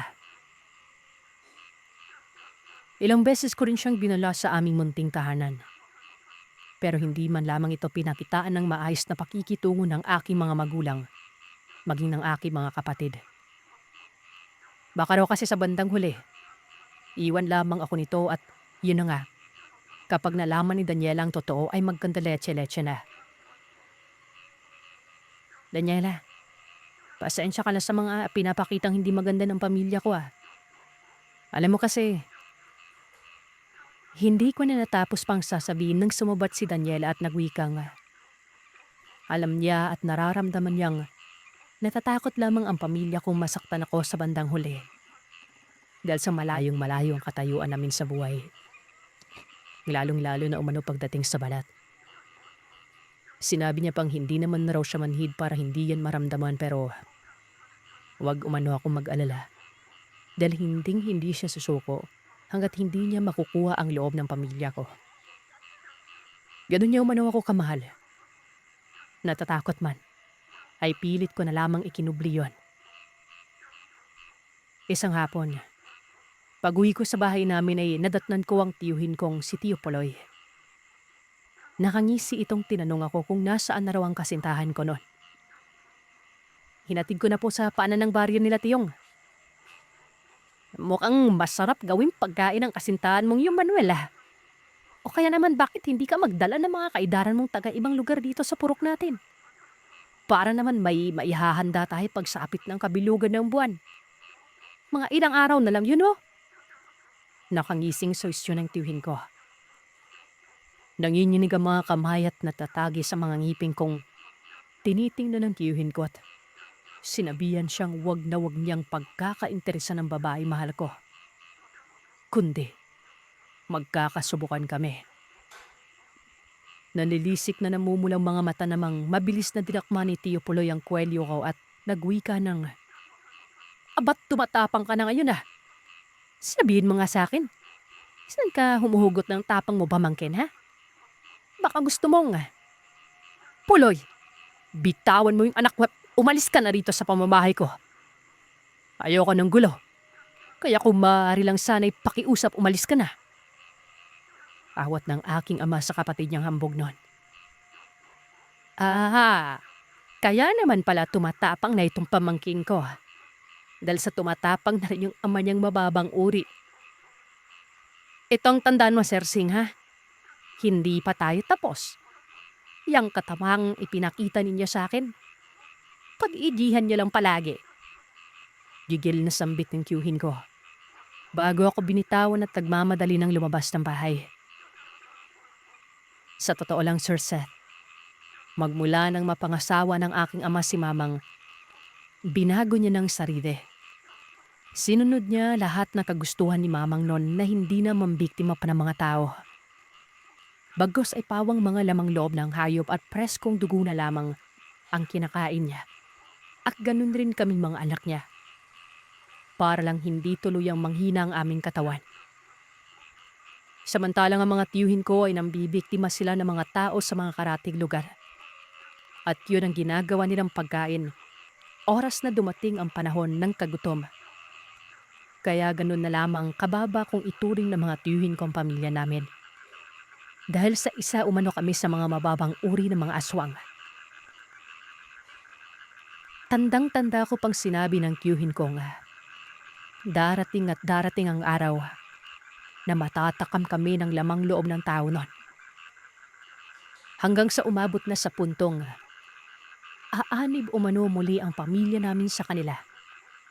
At kapag dumating ang araw na yon, kukutsain niya kami at pagtatawanan. Dahil sa maling landas na pinili ng mga magulang ko. Nang gabing yon ay nakakapangilabot na huni ng kwak-kwak at mga yabag ang naririnig ko. Bumuntong hininga naman ang aking ama at sinabihan kami hayaan na lamang ang mga hambog niyang kapatid. Hanggat nabubuhay siya, ipinapangako niyang hinding-hindi kami masasaktan ng mga kaanak niya.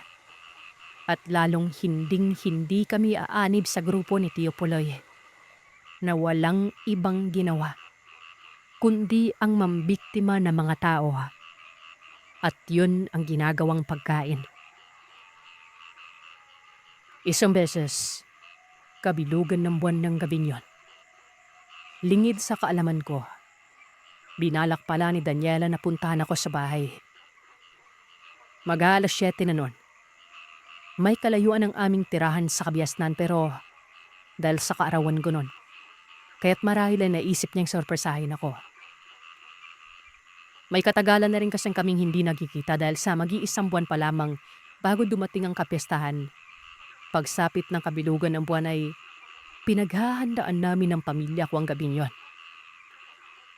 Sobrang pagkagulat ko nun at hindi ko lubos sa kalain na darating ang kasintahan ko, kung saan ay mag-iibang wangis na kami ng aking pamilya. Batid nyo naman na kapag nasa ganong estado na, hinding-hindi na'y mapipigilan pa. Dahil sa nakabalot na sumpa sa aming katawan sa tuwing sasapit ang kabilugan ng buwan. Impit akong sumigaw noon habang tinatanaw ko ang kasintahan kong naglalakad ng papalapit sa bahay namin.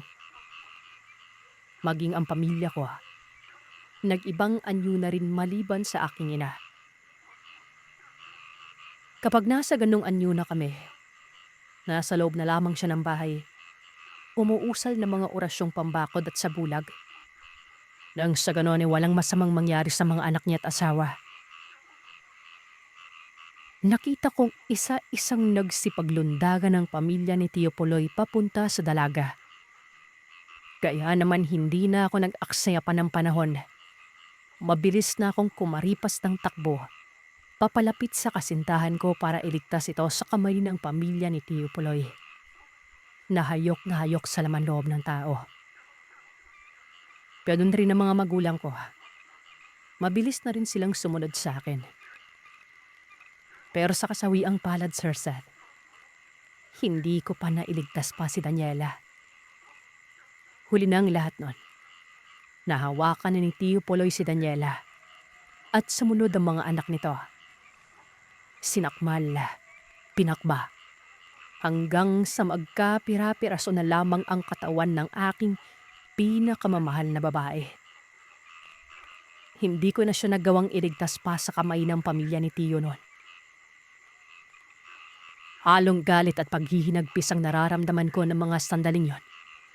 Kaya naman walang habas na sinugod ko ang pamilya ni Tio at walang habas na nakikipagsagupaan. Walang nais na magpatalo sa pagitan ng pamilya namin at pamilya ni Tio Puloy. Hanggang sa maabutan na lamang kami ng bukang liwayway. Bakit niyo ginawa yun? Alam niyong mahal na mahal ko yung tao. Bakit? Ikaw, Tiyong.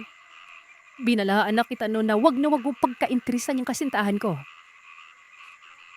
Napasalampak na lamang ako sa lupa nung mag-anyong tao na ako. Wala akong pakialam. Kahit na halos maligo na ako ng dugo at manghina dahil sa pagkikipagsagupa.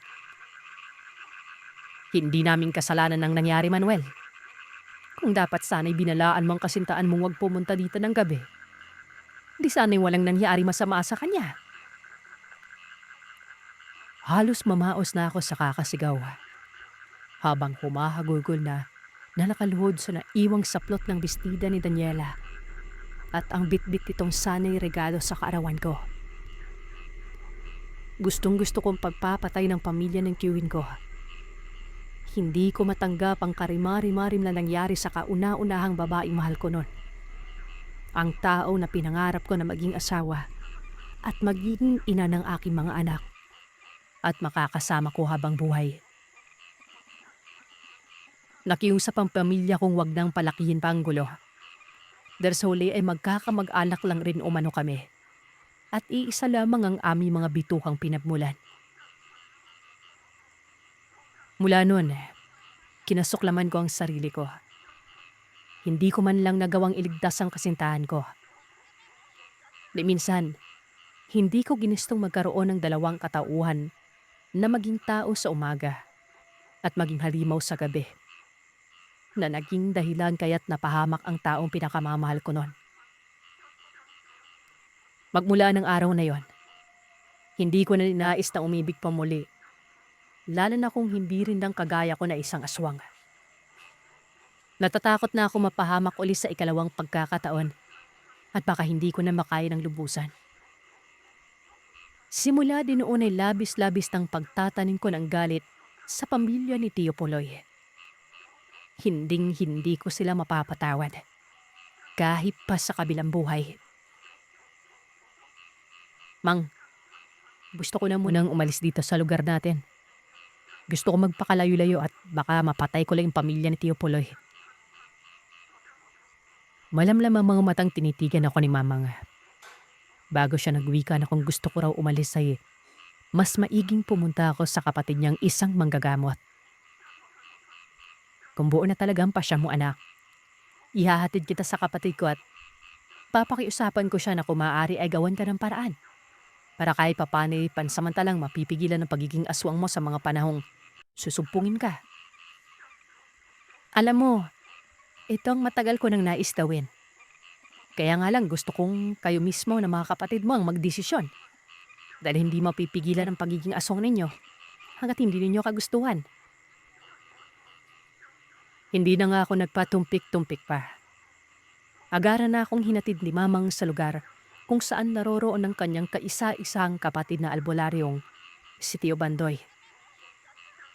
Sa paglipas ng mga buwang pananatili ko sa baryo kung saan naninirahan si Tio, hindi ko lubos sa kalain na ang kinatatakutan kong bagay ay muli na namang mangyayari nun.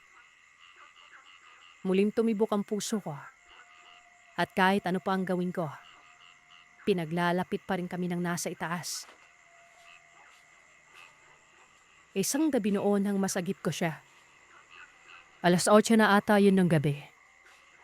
Sobrang dilim at walang buwan. Wala rin masyadong ilaw sa mga poste ng araw. Piling-pili lang. Malakas na iyak at magmamakaawa ang aking naririnig mula sa dalaga. At nung makita kong ang akmang pupunitin ng damit ng dalaga, nung lalaking nagnanais kumahasa rito, mabilis na akong kumilos nun. Hinablot ko yung lalaking mangyakis at walang pakundangang inihampas sa lupa't kalaunan ay inihagis nun. Naghihiyaw sa labis na sakit nang tumama ang likod nito sa may kalakihang bato. Nabalian yon, kaya hindi na ito nakapanlaban pa.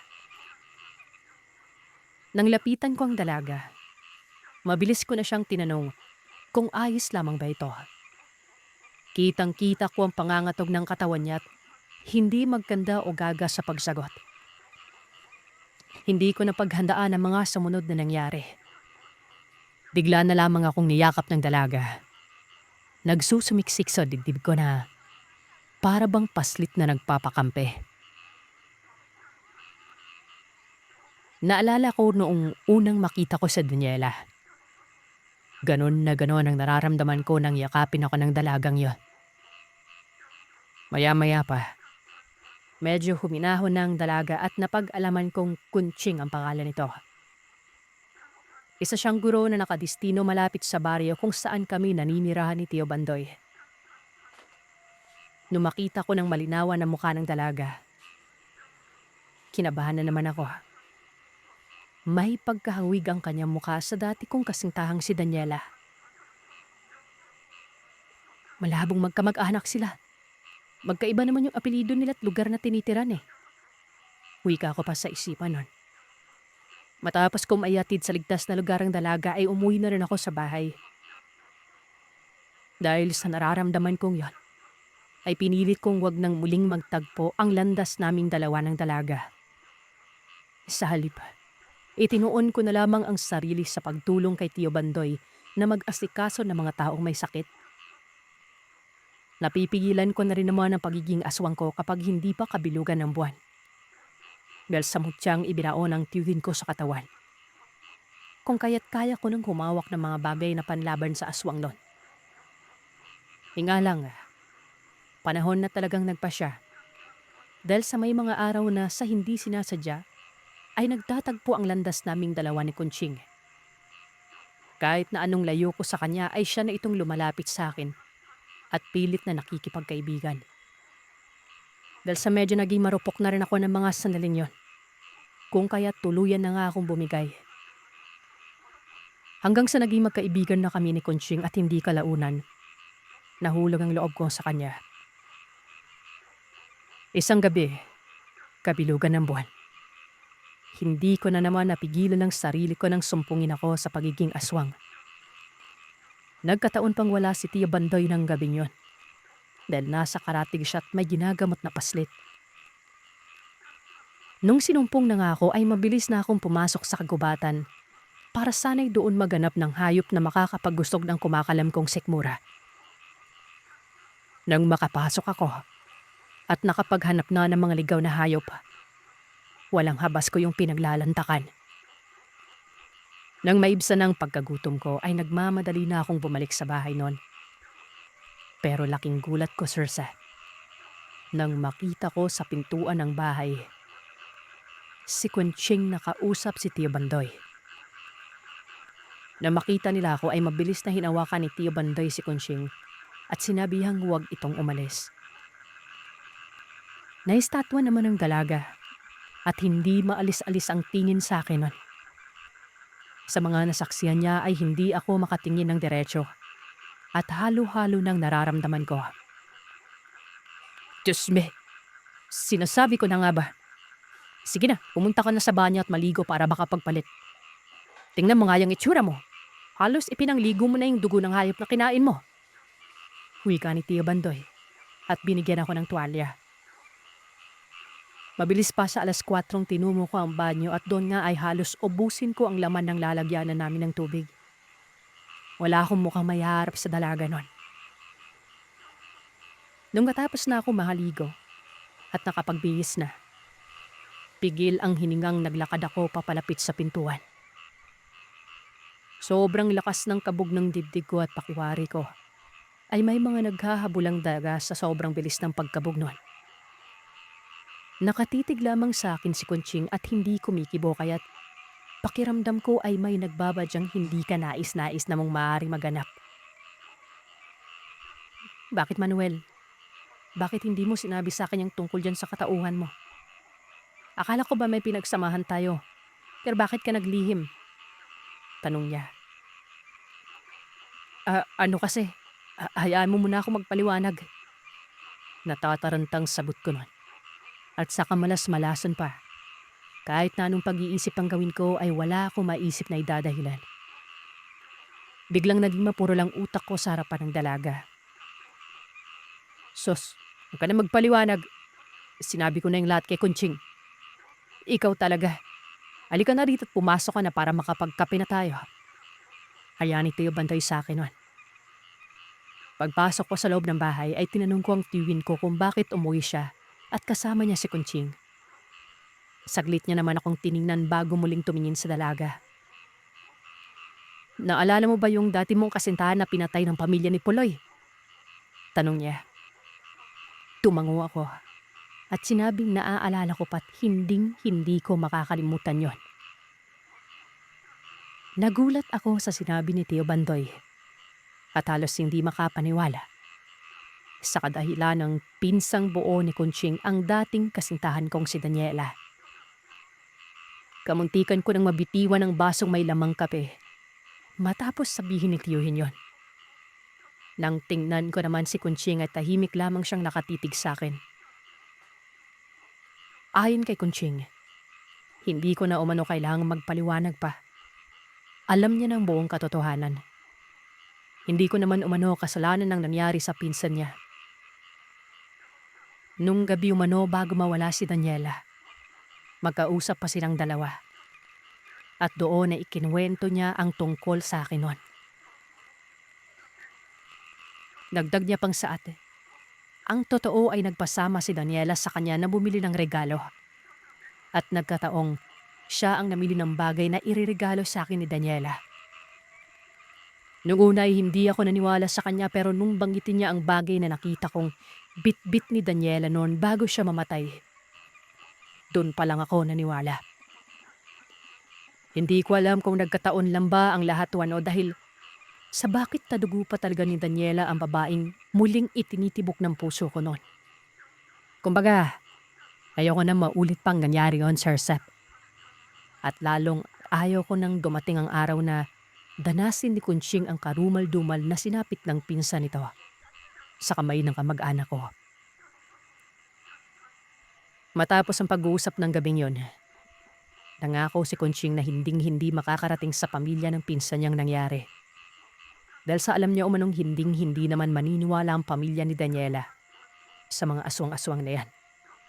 At higit sa lahat, walang katibayan na makakapagtukoy na sa purok namin namatay ang dalaga. Yun na ang huling pagkikita namin ni Kunching. Magmula nang malaman niya ang totoong katauhan ko, hindi na siya nagpakita pang muli. Hindi na rin ako nagtangka pang hanapin siya o puntahan man lamang sa skwelang tinuturuan niya. Mas mabuti na rin yon para tahimik at payapa ang pamumuhay ng dalaga at malayo sa panganib. At iyan ang kwento ng aswang para sa araw na ito. Salamat sa inyong pakikinig. Huwag kalimutang mag-iwan ng komento at sabihin sa akin kung ano ang inyong naisip. Hanggang sa susunod na kwento, matulog kayong mahimbing kung kaya ninyo.